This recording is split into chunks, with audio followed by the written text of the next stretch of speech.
আসসালামু আলাইকুম।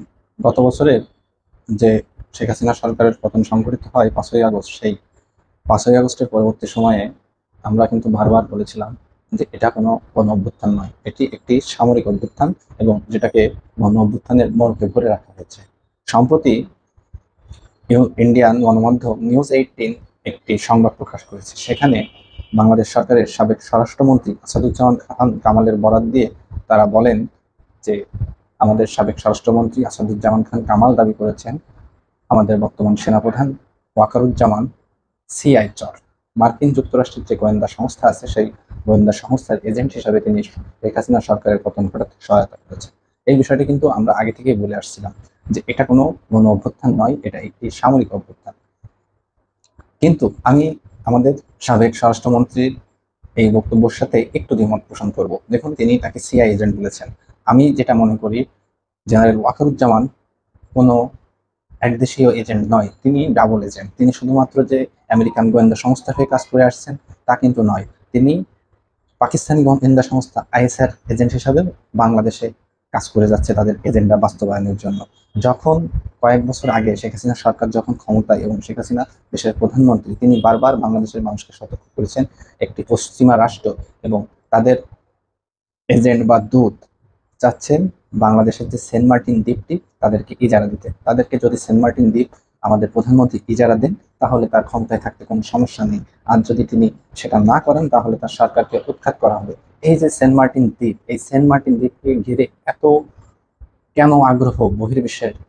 বহির্বিশ্বের বলতে পশ্চিমা রাষ্ট্র মার্কিন যুক্তরাষ্ট্রের যে আগ্রহ সেন্ট মার্টিন দ্বীপটাকে ঘিরে রয়েছে, এটা কিন্তু শুধুমাত্র যে এই সাম্প্রতিককালে শুরু হয়েছে তা না। 1971 সালে বাংলাদেশ যখন স্বাধীন হয়, বাংলাদেশ স্বাধীন হওয়ার পরপরই তারা বঙ্গবন্ধু শেখ মুজিবুর রহমান যখন বাংলাদেশের রাষ্ট্রপতি, তখন তাকে প্রস্তাব পাঠিয়েছিলেন যে এই সেন্ট মার্টিন দ্বীপকে ইজারা দিতে। তিনি কিন্তু তখনও না করে দিয়েছিলেন এবং পরবর্তীতে 2022-23 সালে যখন আমেরিকান মার্কিন এক আবার মার্কিন বার্মা একটা আবার কার্যকর হয়ে যায়, তখন কিন্তু আবার তাদের দৃষ্টি পড়ে সেন্ট মার্টিন দ্বীপের দিকে। সেন্ট মার্টিন দ্বীপকে ঘিরে তারা তাদের সামরিক তৎপরতা বাড়াতে চেয়েছিল বাংলাদেশে এবং এর মাধ্যমে তারা বার্মায় যে সরকারি সেনা আছে তাদের পতন ঘটিয়ে বিদ্রোহী যে সশস্ত্র গোষ্ঠীগুলো আছে তাদেরকে ক্ষমতায়ন করতে চেয়েছিল। এর মাধ্যমে একটি দুর্বল শাসন ব্যবস্থা বার্মাতে যাতে তৈরি হয়, সেটাই ছিল তাদের প্রয়াস। এবং এর মাধ্যমে তারা বার্মা, বাংলাদেশ এবং ভারতের কিছু অংশ নিয়ে একটি খ্রিস্টান রাষ্ট্র তৈরি করতে চেয়েছিল, যে সম্পর্কে আমাদের প্রধানমন্ত্রী কিন্তু আমাদেরকে বারবার সতর্ক করে গেছেন। কিন্তু ওই সময় বিরোধী রাজনৈতিক যে দলগুলো আছে তারা বলেছেন এটা শেখ হাসিনার ক্ষমতায় থাকার অজুহাত এবং শেখ হাসিনা গুজব রটাচ্ছেন যাতে তার ক্ষমতাকে দীর্ঘায়িত করতে পারে। বাংলাদেশের মানুষ কিন্তু এখন বুঝে গেছে এটা শেখ হাসিনার কোনো গুজব ছিল না, এটা যে মার্কিন ষড়যন্ত্রের মাধ্যমেই হয়েছে তার প্রতিফলন কিন্তু এখন বাংলাদেশের মানুষ দেখতে পাচ্ছে। বাংলাদেশের বন্দরগুলোতে মার্কিন নেভির আওতাধীন কোম্পানিকে ইজারা দেওয়া, সেন্ট মার্টিনে ভ্রমণ নিষেধাজ্ঞা, এগুলো কিন্তু এটাই প্রতীয়মান করে যে মার্কিনিরা এই দ্বীপকে কেন্দ্র করে এই দ্বীপের মালিকানা নেওয়ার জন্য শেখ হাসিনা সরকারকে মেটিকুলাস ডিজাইনের মাধ্যমে উৎখাত করেছে এবং শেখ হাসিনা সরকারকে উৎখাত করতে সহায়তা করেছে তার সেনাপ্রধান জেনারেল ওয়াকারুজ্জামান, যেটা আমাদের স্বরাষ্ট্রমন্ত্রীর ভাষ্যে এখন কিন্তু পুরোটাই পরিষ্কার। যখন এই কথিত জুলাই আগস্টে ছাত্রদের আন্দোলন শুরু হয়, এ সময় কিন্তু বাংলাদেশ আওয়ামী লীগ সেই রকম কোনো রাজনৈতিক কার্যক্রমে অংশ নেয় নাই। মূলত জেনারেল ওয়াকারুজ্জামান আওয়ামী লীগের নীতি নির্ধারণী পর্যায়ে যারা আছে তাদেরকে এটা বোঝান যে দেখুন, এই সময় যদি কোনো রাজনৈতিক কর্মকাণ্ড বা রাজনৈতিক কর্মসূচির মাধ্যমে এদেরকে প্রতিহত করা হয় বা প্রতিহত করতে যাওয়া হয়, সেক্ষেত্রে প্রাণহানির সংখ্যা কিন্তু আরো বেড়ে যাবে। এর জন্য আওয়ামী লীগের যে পূর্ব নির্ধারিত কর্মসূচিগুলো আগস্টে ছিল সেগুলোও কিন্তু স্থগিত করা হয়। এমনকি যখন 4 তারিখে আওয়ামী লীগের নেতাকর্মীরা মাঠে প্রতিরোধ গড়ে তোলার চেষ্টা করে, মিরপুর, কুমিল্লা এবং দেশের বিভিন্ন জায়গায় সেনাবাহিনী তাদের দিকে গুলি ছোড়ে, যেটা এটা প্রমাণ করে যে সেনাবাহিনী কোনোভাবেই আওয়ামী লীগ সরকারের সাথে ছিল না এবং আওয়ামী লীগ সরকারের হয়ে কাজ করছিল না। এবং এই যে ছাত্র আন্দোলন, এই ছাত্র আন্দোলনের নেতাদের সাথে আমাদের এই জেনারেলের একটা প্রত্যক্ষ যোগাযোগ ছিল। তিনি নিরাপত্তা জনিত যেসব আইন শৃঙ্খলার মিটিং হয়, এই শীর্ষ পর্যায়ের এই মিটিংগুলোতে থাকতেন এবং এই মিটিংগুলোতে যেসব সিদ্ধান্ত নেওয়া হতো এবং সেই তথ্যগুলো ছাত্র নেতা এবং তার যে উপরের ছাত্র প্রতিনিধি আছে এবং জামাত নেতাদের সাথে তথ্যগুলো শেয়ার করতেন। এবং 5ই আগস্ট যখন আওয়ামী লীগ নীতিগতভাবে সিদ্ধান্ত নেয় রাজপথে এদেরকে প্রতিহত করা হবে, তখন ডক্টর ওয়াকারুজ্জামান এটা আমাদের স্বরাষ্ট্রমন্ত্রী সহ আওয়ামী লীগের নীতি নির্ধারণী পর্যায়ে আরো যারা আছে তাদেরকে এটা বোঝান যে এটা করা যাবে না, এটা করলে প্রাণহানি এবং জানমালের ক্ষয়ক্ষতি আরো বেড়ে যাবে।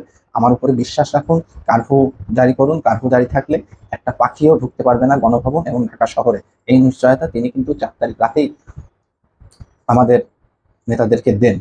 কিন্তু সকালে কি হয়েছে এটা তো আপনাদের সবাই জানা। উত্তরা সহ উত্তরা, যাত্রাবাড়ি, বিভিন্ন ঢাকার প্রবেশ পথগুলোতে সেনাবাহিনী জনগণকে শুধু কাঁটাতারের বেড়া সরিয়ে নিয়েই প্রবেশ করতে দেয়নি, তাদেরকে এটা বলেছে যে তোমরা এখানে থেকো না, তোমরা যাও গণভবনের দিকে। জনগণকে গণভবনের দিকে যেতে উৎসাহিত করে এবং উস্কানি দেয় বিভিন্ন সেনা সদস্যরা, যারা জেনারেল ওয়াকারুজ্জামানের প্রত্যক্ষ তত্ত্বাবধানে কাজ করছিল। এবং এই অভ্যুত্থান পরবর্তী সময়ে সেনা প্রধান কিন্তু বিভিন্ন ক্যান্টনমেন্টগুলোতে ভিজিট করেন এবং সফর করার মাধ্যমে এটা নিশ্চিত করেন যে কোনো ক্যান্টনমেন্ট থেকে যাতে এই যে পদক্ষেপ নিয়েছে তারা এবং শেখ হাসিনা সরকারকে উৎখাত করেছে, কোনো ক্যান্টনমেন্ট থেকে যাতে করে কোনো বিদ্রোহের সূচনা না হয় এবং তার এই ঘৃণাত্মক কার্যক্রমের বিরোধিতা কোনো সামরিক কর্মকর্তা না করে, এটা তিনি নিশ্চিত করেন। দেখুন, দেশের সার্বভৌমত্ব রক্ষার দায়িত্ব যে সেনাবাহিনীর উপর অর্পিত ছিল, যে সেনাবাহিনীর দায়িত্ব ছিল বহিঃশত্রুর হাত থেকে দেশের জনগণকে, দেশের সার্বভৌমত্বকে এবং দেশের মানচিত্র ও পতাকাকে রক্ষা করা, সেই সেনাবাহিনী যখন শুধুমাত্র ডলারের প্রলোভনে, সেনাবাহিনীর সকলের কথা বলছি না এখানে, সেনাবাহিনীর সেই সকল অসাধু কর্মকর্তার কথা বলছি যারা শুধুমাত্র আর্থিক সুবিধা নেওয়ার জন্য এবং তাদের ক্ষমতাকে প্রসারিত করার জন্য বহিঃশত্রুর হাত থেকে এবং বহির্রাষ্ট্রের সাথে হাত মিলিয়ে বাংলাদেশে গণতান্ত্রিকভাবে নির্বাচিত একটি সরকারকে উৎখাত করে, সেই কথাটি কিন্তু এখন পুরোপুরিভাবে স্পষ্ট হয়ে উঠেছে আমাদের সাবেক স্বরাষ্ট্রমন্ত্রী আসাদুজ্জামান খান কামালের এই যে গতকাল প্রকাশিত বক্তব্যে। তিনি একটি বইয়ে যে বিবৃতি প্রদান করেছেন, সেই বইয়ের উদ্ধৃতি দিয়ে ইন্ডিয়ান গণমাধ্যম নিউজ 18 এই সংবাদটি কিন্তু প্রকাশ করেছেন, যেটা আমরা গত বছরের আগস্টের পরপরই সময় অনেকেই কিন্তু বলেছিলাম এবং লিখেছিলাম যে বাংলাদেশের এই যে কথিত গণ অভ্যুত্থান, এটি কোনো গণ অভ্যুত্থান নয়, এটি একটি সামরিক অভ্যুত্থান এবং এই সামরিক অভ্যুত্থানের নেতৃত্ব দিয়েছেন জেনারেল ওয়াকারুজ্জামান নিজে স্বয়ং, যেটা এখন কিন্তু পানির মতো পরিষ্কার সবার কাছে। তো আমাদের যে সেনাবাহিনী আছে, সেনাবাহিনীর সদস্যরা আছে, এখানে অনেক দেশপ্রেমিক সেনা কর্মকর্তাগণ আছে, সেনাবাহিনীর সদস্য আছে যারা দেশকে ভালোবাসে, দেশ মাতৃকাকে ভালোবাসে, দেশের মানুষকে ভালোবাসে। তারা দেশের সার্বভৌমত্ব রক্ষার জন্য সবকিছু করার জন্য জীবনকে বাজিও রাখতে পারে, কিন্তু তারা এই যে জেনারেল ওয়াকারুজ্জামানের এই ধরনের সিদ্ধান্তের বিরোধিতা এই কারণে করে না, তাদের ভিতরে যে চেইন অফ কমান্ড, এই চেইন অফ কমান্ডটা খুবই শক্তিশালী। এই চেইন অফ কমান্ডের জন্য তারা সেনাবাহিনীর এই ঊর্ধ্বতন কিছু অসাধু কর্মকর্তার সিদ্ধান্তের বাইরে গিয়েও কোনো প্রকারের বিদ্রোহ কিন্তু এখন পর্যন্ত করে নাই। কিন্তু আমাদের সবার ভাবা উচিত, সবার আগে দেশের সার্বভৌমত্ব ঠিক থাকলে আমাদের এই দেশে যে বিভিন্ন ধারার দল আছে সেগুলো নিরাপদ থাকবে এবং আমাদের দেশের মানচিত্র অখণ্ড থাকবে। আর আমরা যদি অর্থের প্রলোভনে কোনো দেশের কাছে আমাদের সার্বভৌমত্ব বিকিয়ে দিই, তাহলে বাংলাদেশ নামে কোনো রাষ্ট্রের অস্তিত্ব কিন্তু সামনের দিনে থাকবে না। সামনে দেখা যাক কি হয়। আমাদের যে দেশপ্রেমিক সেনা সদস্যগণ, সেনা কর্মকর্তাগণ আছে, তারা দেশের সার্বভৌমত্ব রক্ষায় কিভাবে ভূমিকা রাখতে পারে, এটাই এখন দেখা থাকবে। দেখুন, দেশের সার্বভৌমত্ব রক্ষা করা না গেলে এই বাংলাদেশ কিন্তু টুকরো টুকরো হয়ে যাবে। বাংলাদেশ নামে রাষ্ট্র কিন্তু একটা ভূখণ্ডের ভিতরে সীমাবদ্ধ থাকবে।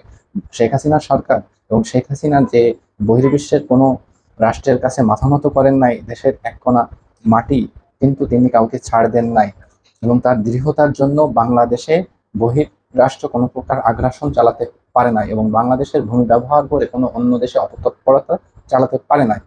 এই কারণে তারা চেয়েছিল একটি দুর্বল শাসন ব্যবস্থা এবং একটি দুর্বল সরকার। এই দুর্বল সরকারের অংশ হিসাবে তারা চুজ করে নিয়েছিল ডক্টর ইউনূসকে এবং ডক্টর ইউনূসের এই দুর্বল সরকারের কারণে কিন্তু এই যে এখন যে সেন্ট মার্টিন, কক্সবাজার কেন্দ্রিক যে বহির্রাষ্ট্রের সামরিক তৎপরতা বৃদ্ধি পেয়েছে এবং তারা যেটা চায় বাংলাদেশের ভূমি ব্যবহার করে বার্মা অ্যাক্ট কার্যকর করতে।